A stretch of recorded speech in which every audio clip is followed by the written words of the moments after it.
Terima kasih Tuhan, memang kasih-Mu yang dapat melembutkan hati kami. Tetapi kerap kali kami yang mengeraskan hati kami. Kami tidak sadar akan kasih-Mu.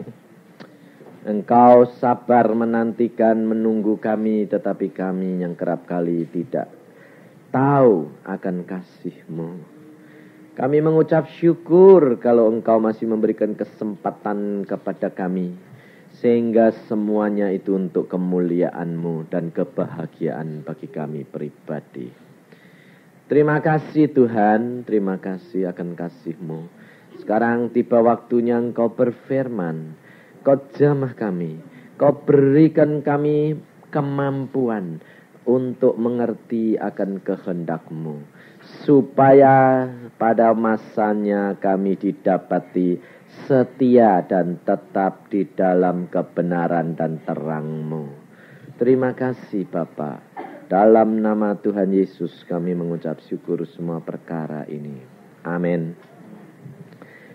Saudara-saudara yang kasih dalam Tuhan, kita sudah mendengar kesaksian demi kesaksian. Semuanya menyatakan bahwa kasih Tuhan itu luar biasa. Saudara dapat mengalami, saudara dapat menerima, tetapi perhatikan bahwa setiap kejadian di dalam kehidupan saudara, di mana saudara sudah mengalami kesaksian dan pengalaman, itu harus dipegang. Karena kesaksian-kesaksian yang diberikan, artinya pengalaman-pengalaman yang diberikan oleh Tuhan kepadamu, itu perlu sekali. Tetapi banyak anak-anak Tuhan, dia lupa, dia pegang, tetapi dia lupa. Lupa apa? Lupa reservenya. Lupa apa yang diperlukan. Kita belajar dari firman Tuhan. Jikalau engkau sudah mengalami, dan setiap anak Tuhan harus punya pengalaman pribadi dengan Tuhan. Kalau belum punya pengalaman pribadi, itu belum kenal Yesus. Sebab, kalau orang kenal Yesus, kalau orang kenal satu kepada yang lain, pasti punya pengalaman pribadi. Betul tidak? Anda punya kenalan satu, kenal baik, anak-anak saja kenal baik, 2 orang, ya tak? Mesti punya pengalaman pribadi, entah lalu kelahi, entah lalu saking tolong menolongnya, mesti punya pengalaman, betul enggak? Kalau enggak kenal, cuma tahu saja, punya pengalaman pribadi enggak? Enggak. Maka kalau orang Kristen berpuluh-puluh tahun enggak punya pengalaman pribadi, itu perlu ditanyakan. Kenal Yesus atau cuma tahu Yesus? Itu biasanya cuma tahu, tidak kenal. Maka harus punya pengalaman pribadi. Kita belajar firman Tuhan di dalam Matius pasal yang ke-25 tentang 5 anak dara itu. Ini kerap kali orang kalau baca firman Tuhan ini selalu dihubungkan dengan apa? Matius 25 selalu dihubungkan tentang hal gadis 5 darah yang bodoh, 5 darah yang bijaksana. Ini selalu dihubungkan dengan apa? Kedatangan Tuhan Yesus. Lah kalau Tuhan Yesus datangnya kapan loh? Hah? Nggak tahu. Lah kenapa kok kamu pusing-pusing? Kok diributi tentang datangnya Tuhan Yesus kapan-kapan? Lah nggak tahu jauh. Dan kedatangan Tuhan Yesus untuk menjemput kamu bareng atau satu-satu? Barengan. Nah ini loh rahasianya, bahaya ini. Makanya orang Kristen kerap kali apa? Oh Tuhan masih jauh datangnya kok. Masih jauh. Nanti kalau kita dijemput Tuhan kan bareng-bareng. Lah kalau kamu mati itu jemput Tuhan enggak? Hah? Iya, kalau mati jemput Tuhan enggak? Iya. Bareng enggak? Ini loh saudara. Kita harus waspada, itu tidak mau bareng terus. Makanya saya bolak-balik bilang, orang Kristen tuh ditipu setan. Imannya tuh didorong rombongan. Iman rombongan terus di mana-mana.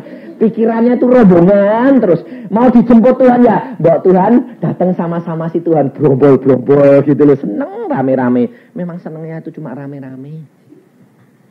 Padahal Tuhan jemput itu pribadi demi pribadi. Harus siap terus. Kalau Tuhan memberikan pengalaman pada Anda, Tuhan punya rencana luar biasa. Maka kita belajar coba ayat-ayat ini.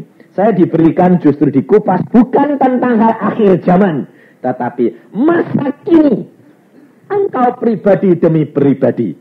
Jadi jangan memikirkan nanti akhir zaman bagaimana. Pusing amat kita, besok saja belum tentu hidup kok. Tahu-tahu nanti malam kita dijemput Tuhan. Nggak tahu kok. Ngurusin yang masih jauh. Ya toh? Om, empek, emak aja masih pikirannya. Oh masih jauh. Besok saja tahu-tahu sudah pulang. Orang muda juga begitu. Makanya kita jangan berpikir yang jauh-jauh. Yang sekarang saja loh. Sebab Tuhan berpesan hari esok ada kesukarannya sendiri. Hari ini. Jadi berarti Tuhan itu selalu pesan kita selalu siap waspada tiap hari, tiap saat. Ya. Firman Tuhan berkata, pada waktu itu kerajaan surga seumpama 10 gadis yang mengambil pelitanya dan pergi menyongsong mempelai laki-laki. 5 diantaranya bodoh, 5 dan 5 bijaksana. Gadis-gadis yang bodoh itu membawa pelitanya, tetapi tidak membawa minyak. Sedangkan gadis-gadis yang bijaksana itu membawa pelitanya dan juga minyak dalam buli-buli mereka. Perhatikan. Kalau firman Tuhan mengatakan bahwa hal kedatangan kerajaan surga seumpama 10 gadis. Kerajaan surga ada di mana? Ada di hati kita. Betul tak? Saat ini toh. Nah, kalau itu nanti Tuhan datang jemput, itu bukan berarti nanti akhir zaman. Tidak. Adalah sekarang ini Tuhan datang. Pertolongan Tuhan datang untuk menolong engkau. Atau Tuhan datang untuk menjemput engkau pulang. Atau Tuhan datang untuk memberitahukan. Engkau tahu enggak dikunjungi Tuhan saatnya? Tak tahu. Loh. Saudara, ini yang kamu rindukan, yang kamu nantikan itu siapa? Hah? Tuhan Yesus toh? Saudara kalau dengar kesaksian saya, setiap kali dikunjungi Tuhan, seneng enggak? Kepengen enggak? Iya, tapi enggak tahu caranya toh? Lah itu soalnya. Makanya tak bilangi. Nah, ya toh? Tetapi dibilangi sudah berkali-kali. Tapi kelihatannya anunya itu telinganya itu budak sindak. Ya itu malah lebih kasar lagi, daplek. Jadi dengar tetapi mengertinya lambat. Kurang peka, kurang tipis. Ketebelan. Ya dah. Kalau tipis itu kan tembus. Tapi kalau lapisan itu tebal tuh, buat teriak-teriak tuh apa? Ya, ini kenyataan, saudara. Padahal saudara itu sudah tahu caranya, tapi tak ngerti, tak sampai-sampai. Memang saya juga tidak nyalain kok. Karena apa? Karena kurang tekun. Maka kerap kali saudara, kalau Tuhan hadir, dipaksakan. Artinya saudara dipepetkan sampai kejepit, tidak ada jalan keluar, terpaksa menengadah ke atas. Padahal sebetulnya saudara itu tahu. Meskipun saudara itu kalau di dalam ada masalah, sepertinya kan di dalam ruangan yang tertutup. Tidak tahu semuanya kok sama semua. Temboknya sama, tidak ada pintu, tidak ada apa-apa nih. Padahal ada pintu, cuma saudara yang tidak lihat. Itu loh. Lalu kalau sudah lihat gitu, tidak ada pintu, muter-muter saking kebingungannya, nadah ke atas. Tidak ada di samping, tidak ada, mungkin ke atas. Nah, itu loh saudara. Contohnya tadi kesaksiannya. Dia datang sana jam 7. Ya, nah. Ada kendaraan, tapi tidak tahu jalan. Nah, sekarang mau mikir apa coba? Taksi tidak ada, apa tidak ada bis. Kan buntu tuh jalannya, tidak ada jalan. Akhirnya apa? Ya wis, jantung Tuhan wailah. Ya. Tapi seandainya datangnya siang, kira-kira dia mikir gitu enggak? Enggak pakai otak, takut betul. Jadi kan kerap kali Tuhan tuh biarkan apa? Dipepet supaya kamu tidak ada harapan yang lain, terpaksa teriak-teriak sama Tuhan. Kalau ada harapan, teriakannya kan separuh-separuh. Ya, tolong ya Tuhan. Nah, sudah tak apa-apa, saya siang kok. Nah, ya dah. Tapi tolong Tuhan malam, takut. Gendini nolongnya itu pikiran hati ini itu benar-benar gantung seluruhnya. Itu sebetulnya kuncinya, saudara. Yang Tuhan kehendaki itu adalah ketulusan hati yang sungguh. Tidak ada pertimbangan pikiran yang masih ada jalan-jalan apa. Oh gampang. Jangan gitu. Kalau kita melihat ya, dua kelompok gadis ini, dua-dua bawa minyak enggak? Hah? Ayo.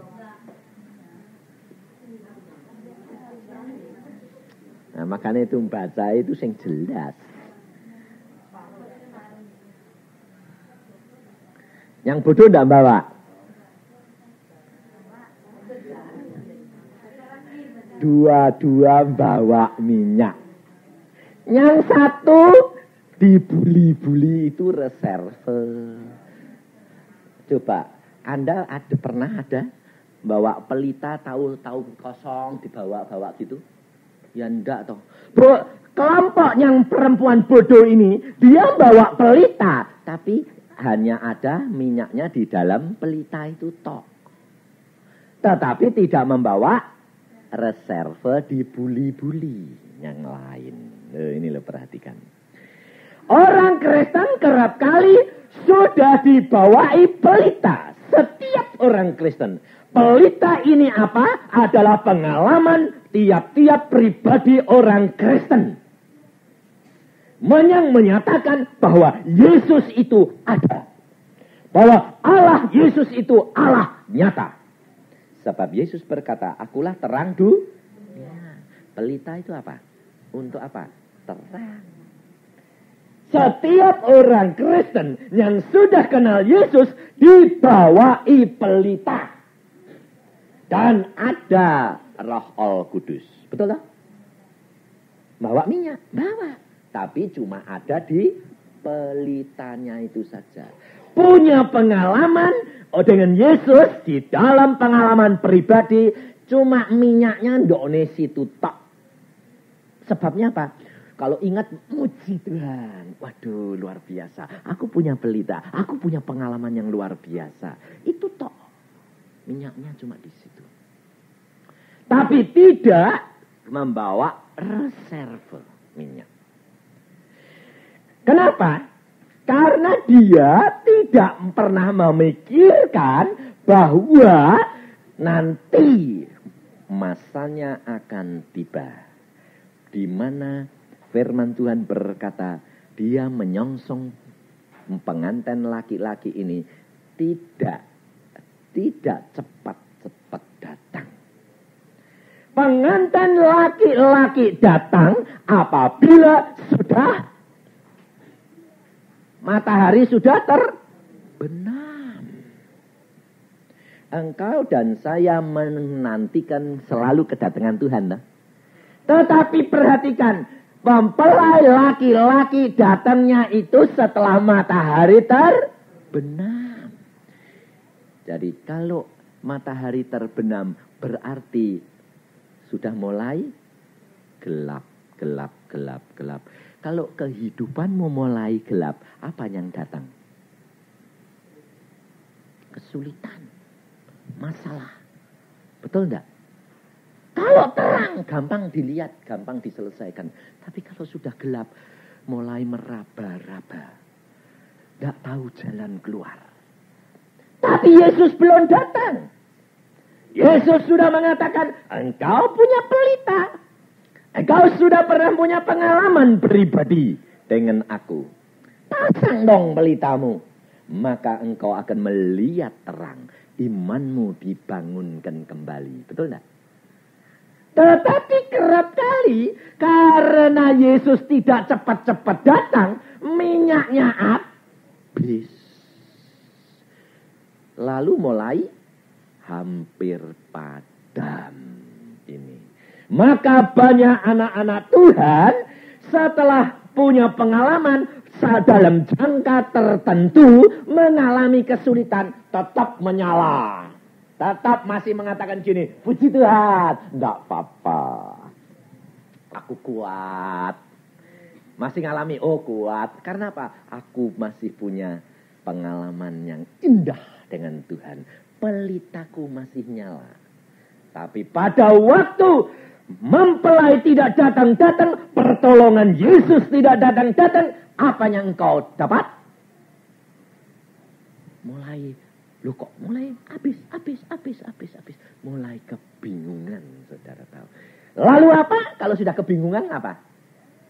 Hah?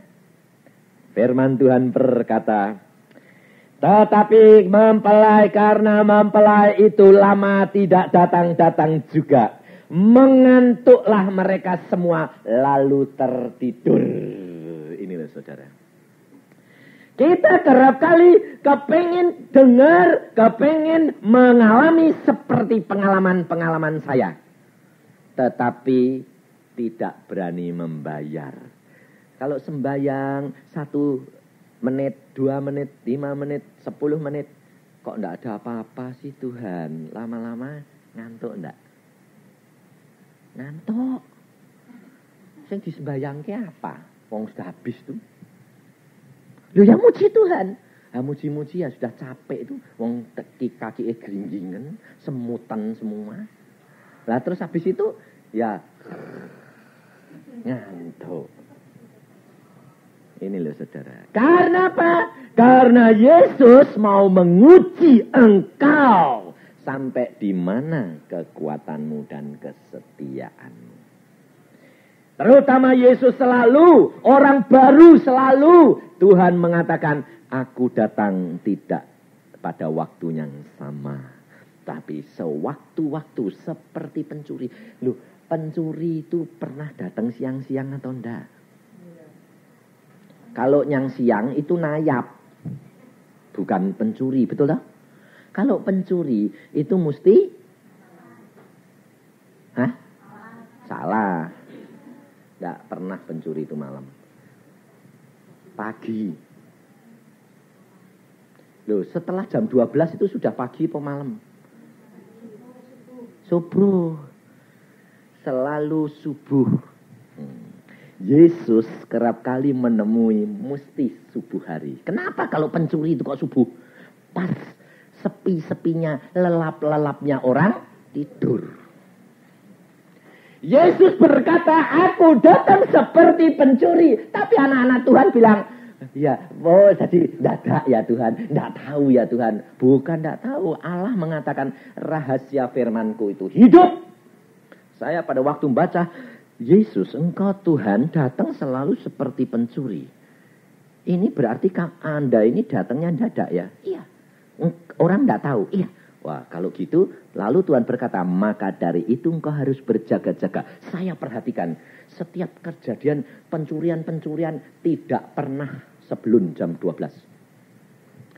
Lewat. Saya selalu renungkan, kenapa ya? Oh, pas orang lelap. Oh, kalau gitu Tuhan Yesus datangnya mesti subuh. Benar, saudara. Setiap kali subuh dibangunkan, rasanya dibangunkan. Lalu, loh, ini jam berapa? Oh, jam 1, jam 2. Sembayang, saya bilang. Tuhan, engkau yang bangunin aku. Iya. Berjaga. Iya, bangun. Waduh, kita bercakap-cakap. Luar biasa, saudara, pengalamannya itu. Tapi anak-anak Tuhan kalau dibangunkan subuh-subuh, ngantuk Tuhan. Sebentar lagi ya, tidur sampai jam 6 barusan kebangunan. Ya Yesus, mbok suruh nunggu.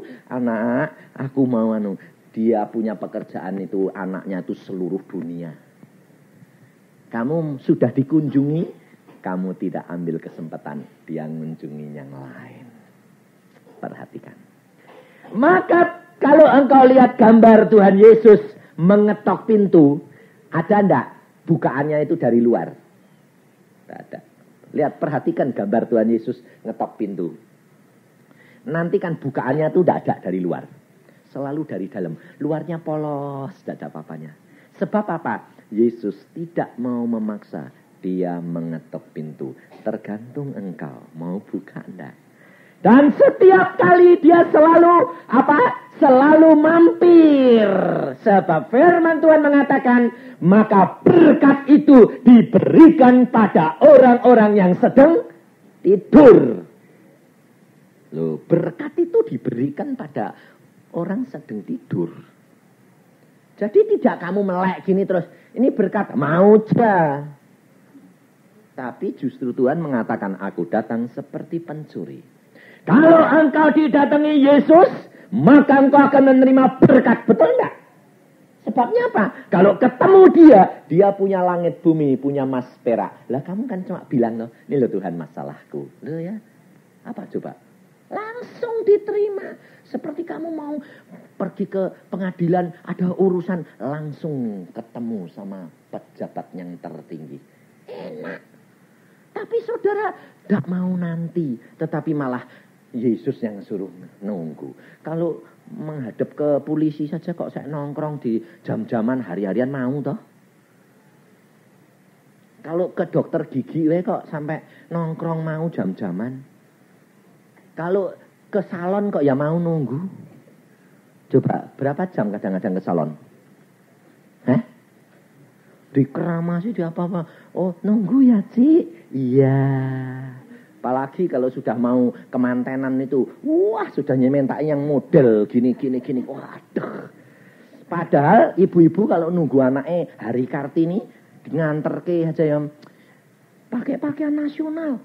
Barusan dibikin gini, ibunya sudah ngomel terus. Kok lama? Dia sendiri padahal jam-jaman tidak terasa. Inilah saudara. Yesus selalu menantikan engkau dan dia datang pada saat yang tidak engkau kehendaki. Tidak engkau tahu, dia datang dan kalau engkau peka, engkau sadar, engkau waspada, maka engkau akan terima berkat daripada dia luar biasa. Setiap anak Tuhan sudah diberikan pelita. Tetapi ada yang bijaksana, ada yang tidak. Yang tidak bijaksana, dia tidak membawa reserve Roh Al-Kudus. Bagaimana sekarang rahasia reservenya itu? Reservenya itu Roh Al-Kudus di dalam buli-buli. Buli-buli itu adalah hati kita di mana tempat tahta Allah mau tinggal. Tuhan Yesus berkata di dalam Yohanes pasal yang ke-14, ayat yang ke-23, jawab Yesus. Ayat 22 boleh. Yudas yang bukan Iskariot berkata, pasal 14 ayat 22 dulu. Dan 23 yang penting.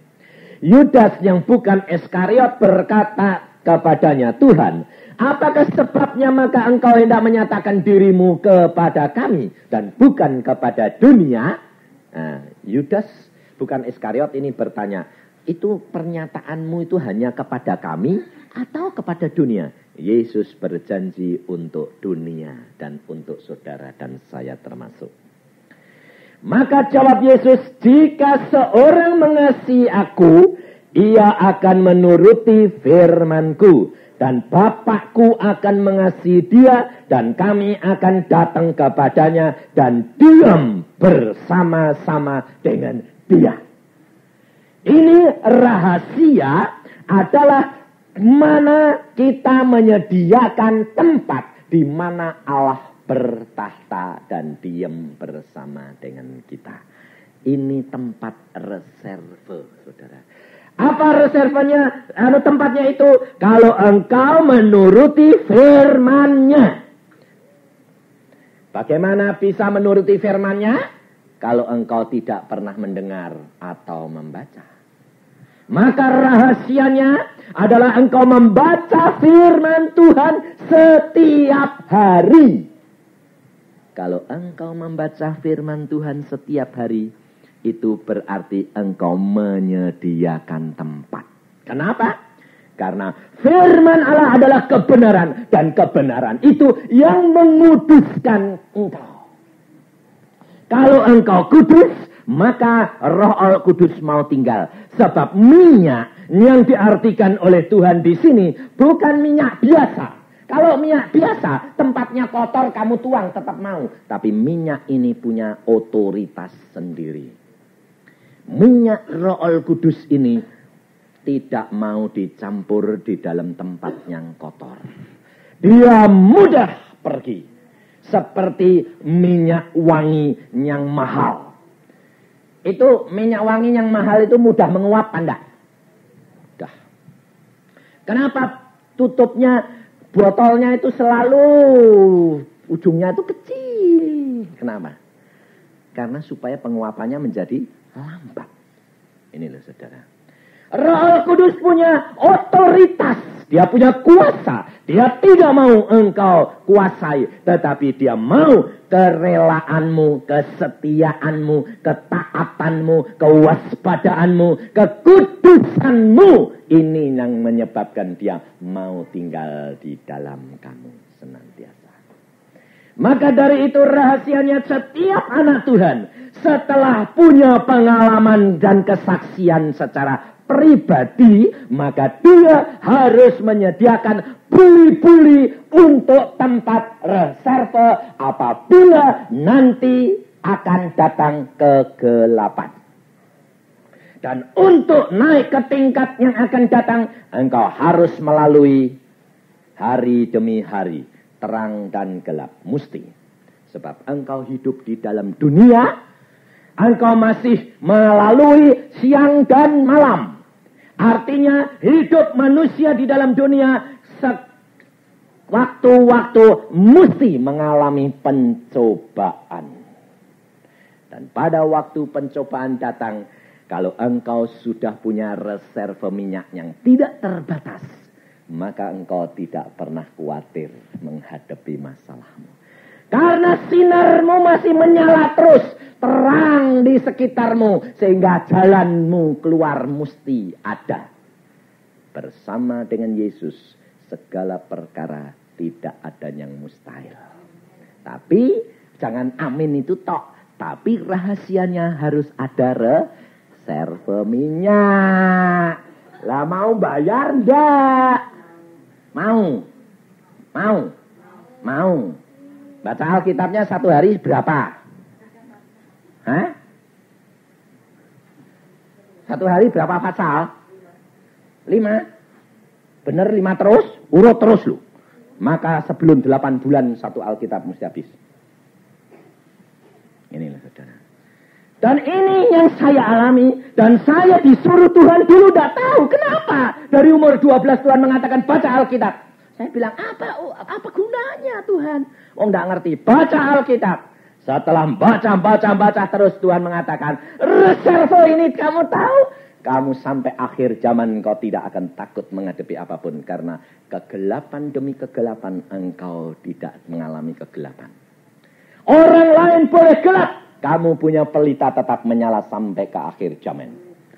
Baru saya tahu. Setiap kali mengalami kesulitan, Alkitab firman Allah muncul. Maka saya berpegang akan firman akal Allah yang menjadi rema. Saya berjalan, pintu terbuka. Luar biasa. Dan setiap kali Tuhan itu selalu memberitahukan kepada saya. Pada satu saat saya diberitahukan oleh Tuhan, kamu harus melalui lorong ini sampai ke tempat sana. Saya bilang, Tuhan, engkau kan kuasa, lempar saja saya ke sana toh Tuhan. Kok kalian ada harus merangkak melalui lorong ini Tuhan. Ini harus kamu lalui anak. Oke? Demikian saya sudah mulai merangkak. Loh, kok ada sekatnya? Sini ditutup baja, di sana tutup rangka, di sana tutup porselen. Saya merangkak. Sampai tempat itu baja, saya cuma berkata, aku berjalan karena menurut firman Allah.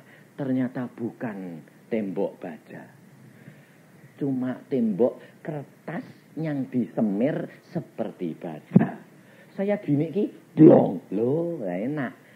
Jalan lagi, kawat baja. Oh, ada kawat lagi. Sudah punya pengalaman. Masa bodoh. Malah jalan saya yang berangkangnya malah cepat.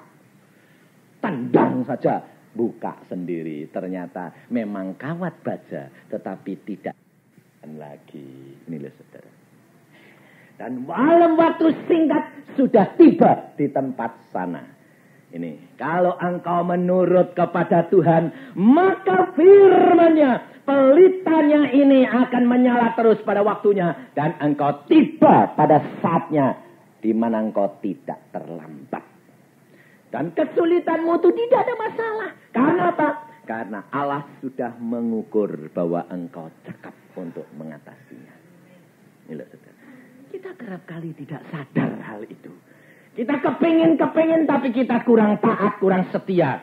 Karena apa? Karena tubuh kita kurang sehat. Karena apa? Karena kita yang tidak bijaksana. Tidurnya sampai malam. Kalau TV belum habis, belum selesai. Kalau Tuhan datang jam 2, masih ngantuknya luar biasa. Lah yang tidak pernah ketemu Tuhan. Saya terus terang tidak pernah. Kalau saya sudah rindu sama Tuhan, saya bilang, Tuhan aku tidak mau tidur malam-malam. Kalau dengar TV jam 9, itu berita dunia, sudah selesai. Saya ngantuk. Istri saya bilang, aku mau lihat akhir pekan. Silahkan. Aku ngantuk kok. Tidur saya. Sebabnya apa? Ada kerinduan untuk apa? Selalu bertemu dengan dia. Jadi kalau saya kaget sesuatu, saya lihat jam 1, saya mesti sembahyang.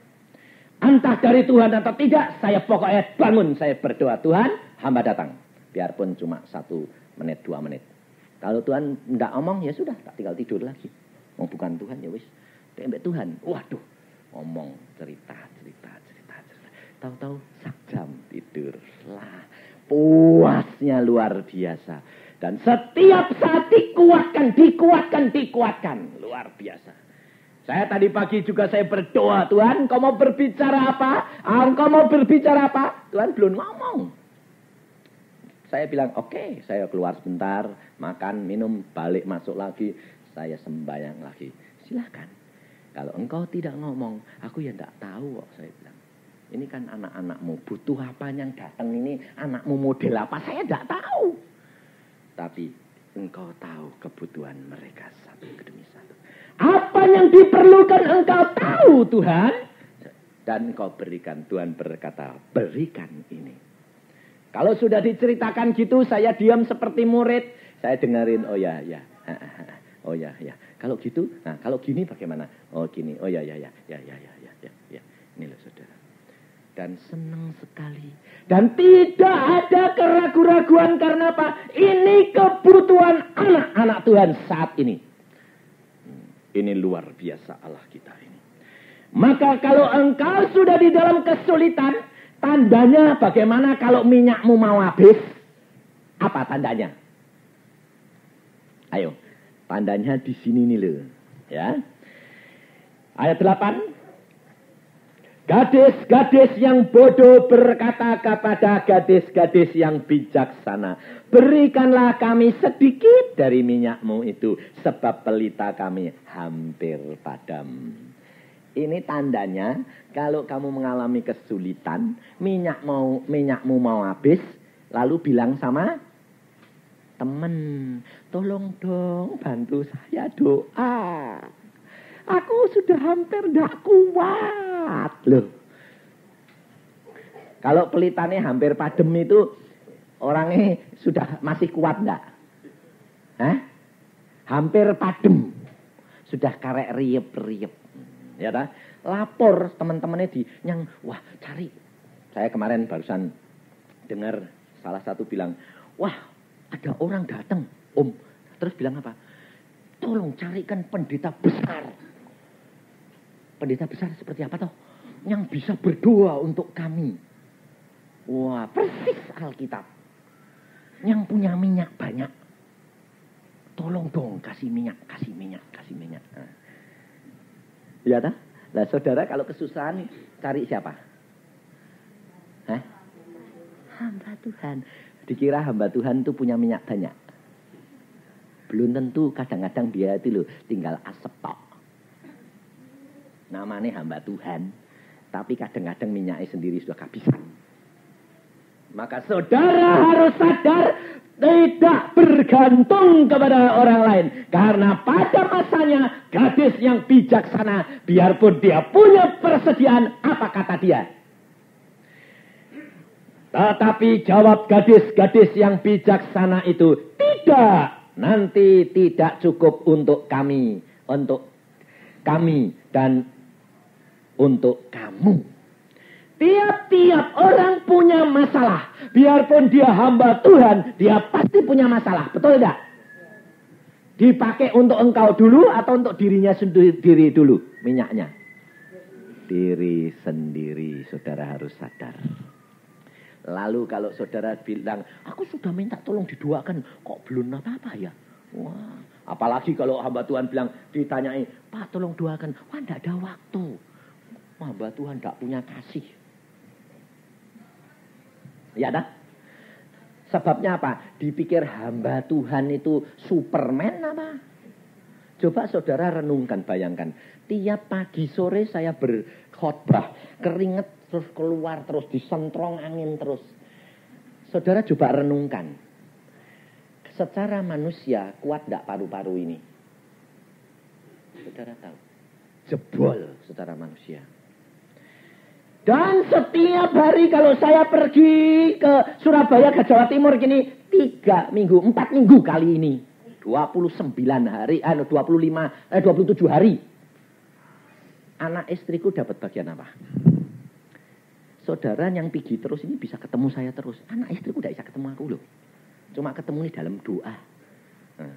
Tapi kalau saya bilang, lama loh sudah. Oh tidak bisa, pelayanannya kurang, tambah. Loh, coba renungkan, saudara. Apakah tidak engkau seperti gadis-gadis yang pelitanya hampir padam? Tolong dong, kasih aku minyak. Tolong. Apa jawab gadis yang bijaksana?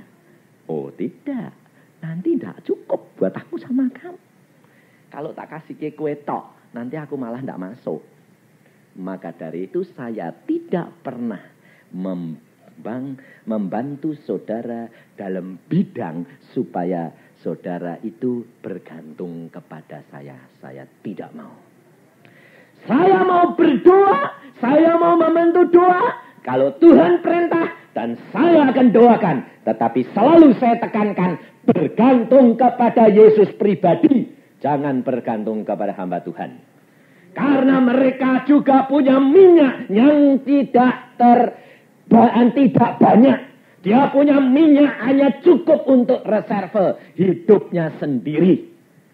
Saudara, di sini Tuhan sudah mengajar kita harus kejar akan Allah itu pribadi. Jangan bergantung kepada orang. Tidak ada seorang pun yang baik, kata Tuhan. Maka saya selalu belajar dari firman saya berkata, Tuhan, ternyata engkau selalu ungkapkan pribadi demi pribadi. Maka engkau harus menyediakan buli-buli dan isinya minyak. Itu harus diisi terus. Lebih banyak buli-bulinya, lebih baik. Tidak bakal habis-habis. Sebab kalau engkau membaca banyak firman Tuhan, banyak hidupmu dikuduskan, maka engkau diisi terus. Minyakmu tidak pernah habis.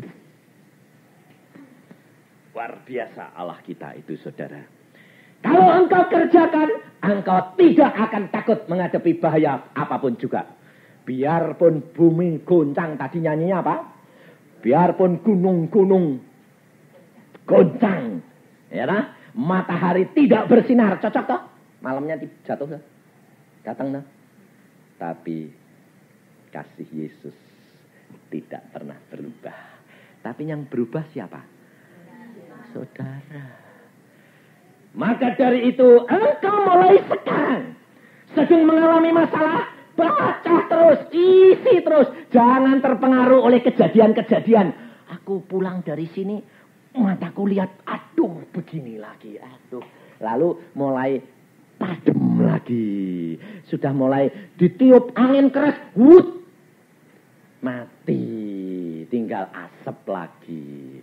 Cari korek, pasang. Yang masang siapa? Pendeta. Cres, nyala lagi, seger lagi. Sampai rumah ketiup, mati lagi. Ini saudara. Kalau engkau pulang dari sini ada tantangan, itu tandanya bahwa engkau itu sedang diuji. Kamu katakan, oh ini ujian. Ketawa saja, biarpun bumi goncang, gunung roboh, tidak akan menimpa aku. Ini firman loh saudara. Dan firman Allah yang akan melakukan, bukan engkau. Firman yang akan melakukan. Dia akan mengerjakan. Karena apa? Engkau tidak lihat. Malaikat yang akan mengerjakan semuanya, kerja luar biasa. Maka pada waktu tembok Yeriko mau roboh, bilang, berteriak, puji Tuhan, maka tembok akan roboh. Siapa yang robohi tembok? Malaikat. Firman yang mengerjakan. Firmannya Yesus Kristus berkata kepada pesuruh-pesuruhnya. Malaikat berkata, robohin. Roboh. Dan engkau tinggal naik ke tempat itu. Ngambil jarahan. Ini saudara. Jadi kita tidak usah takut. Jangan berharap pada manusia. Semuanya sama. Tidak mempunyai kekuatan. Tetapi siapa yang punya persediaan itu yang akan jaya. Dan akan terus menang. Karena firman Tuhan berkata, jangan kamu takut sakit sampar, penyakit sampar pun yang akan menyerang kamu, tidak usah takut. Kalau sudah wah sekarang musim ya, musim angkina, awas. Musim TBC, musim mutaber, awas. Anak-anak langsung dinyanyi, awas ya, jangan jajan. Awas, jangan jajan. Musim muntaber. Ya dah. Kalau musim begitu, anak-anak bilang, Pak, katanya musim muntaber ya Pak. Makanya kalau jajan, kamu harus berdoa. Dalam nama Tuhan Yesus, segala sakit penyakit minggir. Aku makan karena aku harus menikmati. Tidak usah apa-apa, takut. Kok pusing-pusing. Saudara punya hak, punya anak. Kok takut? Nanti, awas sekarang todongan. Lah belum todongan pikirin awas ada gelap ada orang datang todong lah imanmu iman todong sungguh kamu salahmu sendiri. Tidak apa-apa, jangan takut. Tuhan sanggup mengubahkan segala perkara. Pada waktu saya pergi, kalau istri saya tinggal gini, siapa yang di rumah? Istri saya. Kedatangan seorang narapidana, memaksa masuk orang tua. Pembantu saya tidak berani. Dia masuk, didudukkan di tempat itu sama istri saya. Silakan duduk. Ada perlu apa? Wah, keras hati. Wah. Istri saya cuma berdoa, Tuhan, Engkau yang melembutkan. Saya barusan keluar dari penjara. Saya butuh biaya. Istri saya, oh penjara mana Pak? Di Bancai. Oh kalau gitu mesti tahu ketemu saya ya. Kapan ibu ke sana? Oh, kami tiap hari kan mesti ke sana bawa renungan. Itu kita kan ada gambar Tuhan Yesus besar. Itu kita kan anak-anak Tuhan. Langsung kempes. Dia bilang, maaf ya Bu, kalau itu ibunya ngasih makan kami ya. Saudara tahu. Langsung hatinya seperti disiram air jernih. Maaf ya Bu, ngaget-ngaget Ibu. Kita mau minta cuma cukup makan saja kok Bu. 1.000 saja cukup sudah buat makan saja Bu. Saudara tahu? Allah sanggup mengubahkan segala perkara, saudara. Tergantung daripada kamu. Lah kalau kamu menghadapi gitu sudah gemeteran. Ya, minta apa? Lah ya malah kamu ditodong minta ratusan ribu. Nah, katanya punya Tuhan Yesus kok takut? Jangan takut, praktekin. Anak-anak itu mulai praktek. Hidup di ajarin anak-anak. Hidup di dalam sekolahan praktek dengan Tuhan. Pergi kemana praktek dengan Tuhan. Oh. Harus begitu. Tidak usah takut. Nanti begini.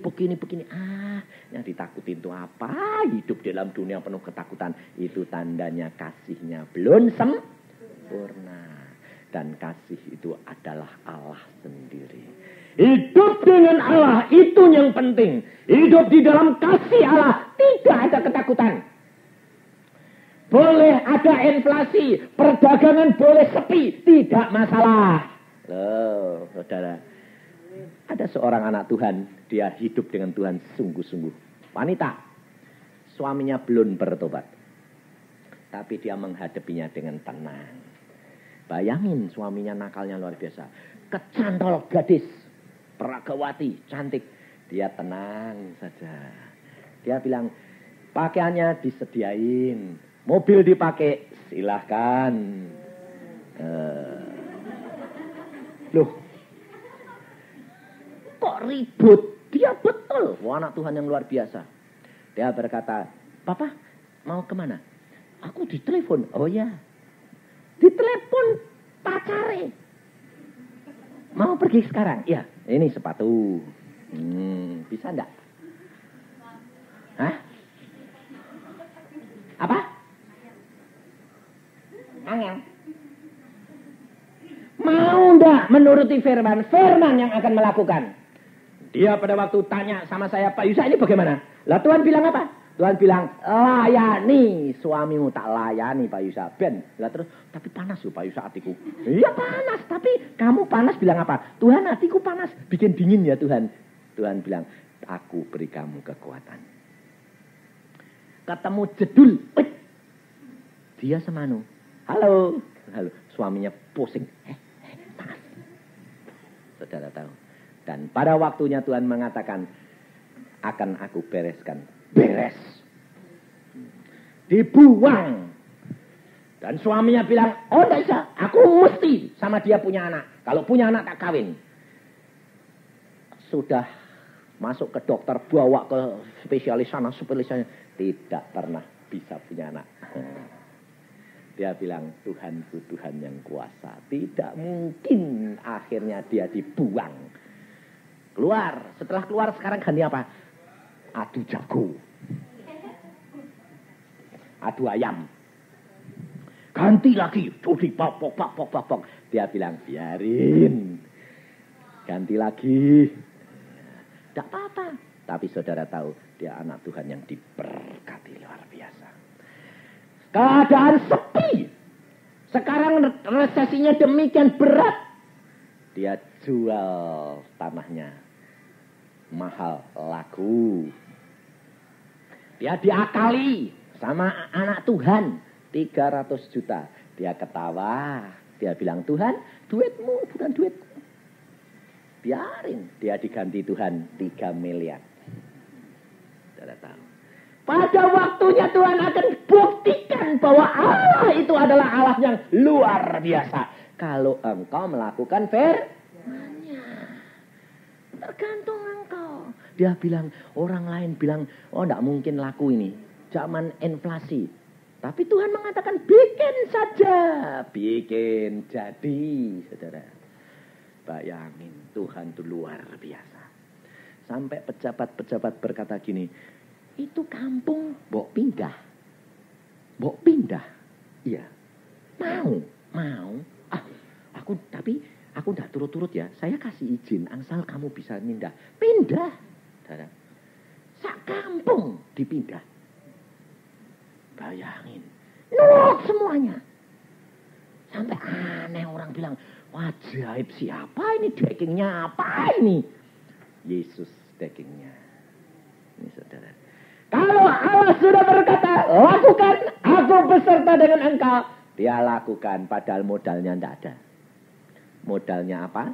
Laku, ibu pindah. Tempat ibu laku, ibu pindah. Ya, iya, mau. Saya. Luar biasa. Orang lain tidak bisa mengerti. Difitnah, dia ketawa. Bayar, biar, tidak apa-apa. Duitnya Tuhan, bukan duitku. Loh, saudara bisa gitu enggak?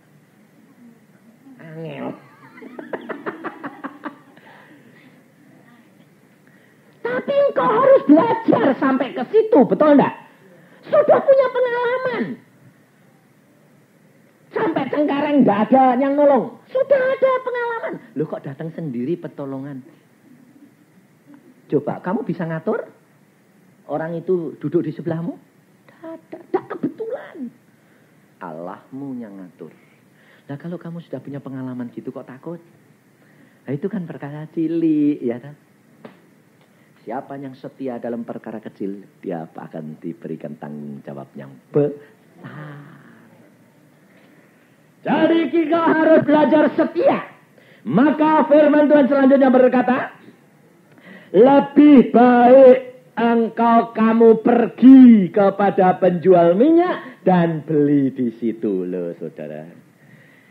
Engkau harus cepat-cepat pergi mencari minyak yang kamu harus bayar harganya. Setiap kamu mau mendapatkan minyak Roh Kudus harus dibayar harganya.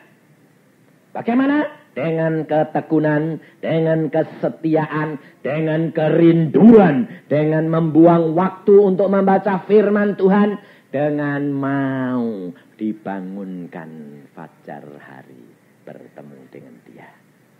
Bayar. Tapi saudara kerap kali bilang, oh dapatnya minta sama Tuhan kan dapat, tidak usah bayar. Siapa bilang bayar? Bayar. Maka kalau engkau mengatakan, aku kepingin kayak Pak Yusa, tapi bayar harganya, tidak kuat. Lah tidak kuat kok, minta barangnya sama, siapa yang boleh.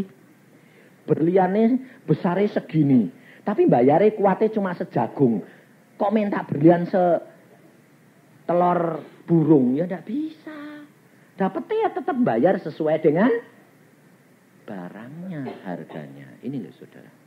Tapi kalau kamu berani bayar harganya dari sedikit demi sedikit, engkau akan menikmati seluruh firman ini dan hadiah janji Allah.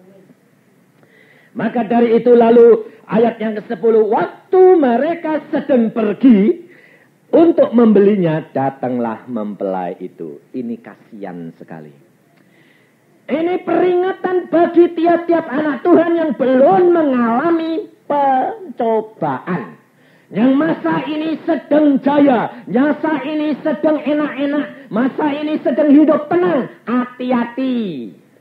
Kalau engkau tidak mempunyai reserve minyak, kalau engkau datang dan pencobaan datang, engkau minyakmu habis, engkau sedang beli, mempelai sudah datang pertolongan, tapi engkau tidak mendapatkannya.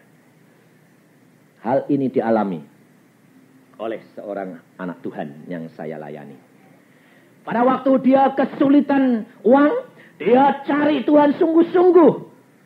Dan saya layani terus, saya katakan, Om terima kasih Om, Om terima kasih Om. Ucapkan, oh Tuhan sudah mengatakan hampir selesai, hampir selesai. Pertolongan Allah sudah di ambang pintu.